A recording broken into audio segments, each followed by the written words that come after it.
Bonjour, c'est Gilles sur boursicoté.com. Voici l'analyse technique du CAC 40 pour cette journée du mercredi 29 octobre 2014. Et donc des séances qui se suivent et qui ne se ressemblent pas. Là où nous avions ici des séances avec des fortes phases de volatilité, eh bien nous sommes désormais redescendus dans des séances où il ne se passe pas grand chose. Alors ce matin je vous indiquais que tant qu'on restait entre 4100 et 4135, en gros il n'y avait pas grand chose à attendre de cette séance, et bien en tout cas jusqu'à 19h, et bien jusqu'à 19h et même un petit peu après, et bien nous avons un plus bas à 4106, un plus haut à 4134,83. Donc effectivement on est bel et bien resté dans cette zone. Malgré tout, on perd sur cette séance, si on peut appeler ça perdre, 2 points par rapport à la veille, 0,05%. Donc autant dire que nous sommes dans la même une clôture neutre.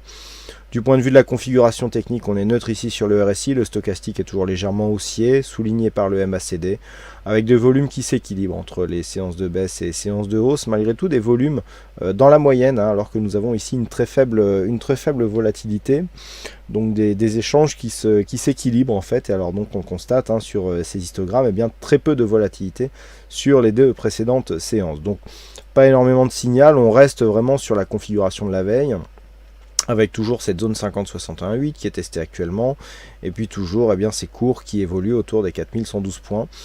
Donc pas grand chose à dire de plus que ce que nous avions dit précédemment, à savoir des zones d'alerte. Donc zone d'alerte ici sur un dépassement des 4196 qui réactiverait la dynamique haussière d'un point de vue daily.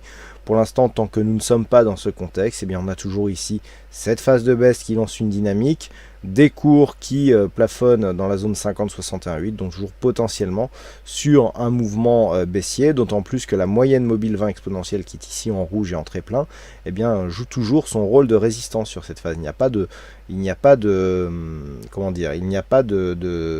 mouvement fort de cassure.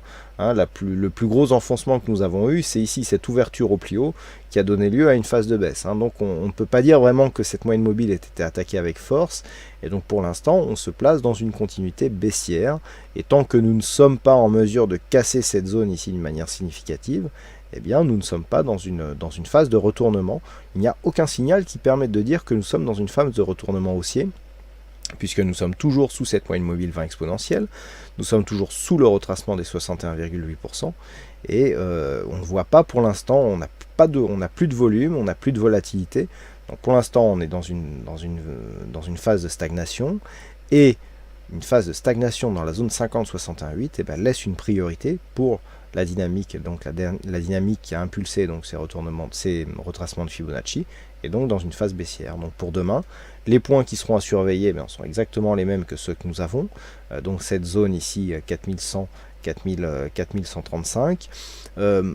Si on venait à baisser, le point de rupture pour retrouver une dynamique baissière ici c'est 4035.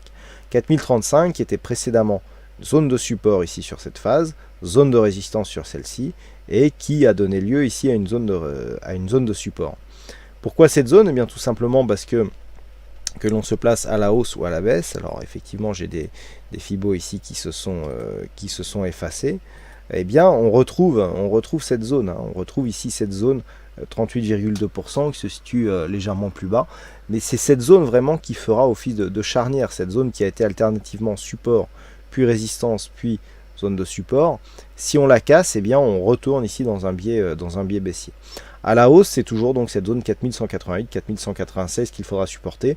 Entre les deux, c'est de la zone de range, comme nous avons depuis maintenant quelques jours. On aura une première alerte ici sur cette zone des 4072. 4072 cassés pourrait nous donner déjà des premières indications d'une fragilisation de ce mouvement latéral en vue d'une poursuite du mouvement baissier. Mais par contre, sous 4035, on commencerait à voir ici du côté des récents points bas qui ont été marqués sur cette phase de baisse à 3789 points.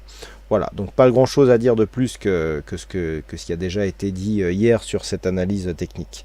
Alors aujourd'hui il y a eu un fixing, c'est Zarkov qui gagne sur cette session, et puis en ce qui concerne les statistiques, on remonte un petit peu du point de vue des occurrences, et ce qu'il apparaît, c'est que on aurait une probabilité plutôt haussière, mais avec plus de... Non, on aurait, pardon, une probabilité, oui, une probabilité haussière, mais avec plus de potentiel à la baisse. Hein. Donc en gros, ça tournerait comme ça, c'est-à-dire qu'on aurait des petites séances haussières pour plutôt des grosses séances baissières, mais donc forcément sur le nombre, on aurait plus de séances haussières. Enfin, il faudra que je revoie ça parce que les stats sont assez compliqués à dépouiller aujourd'hui.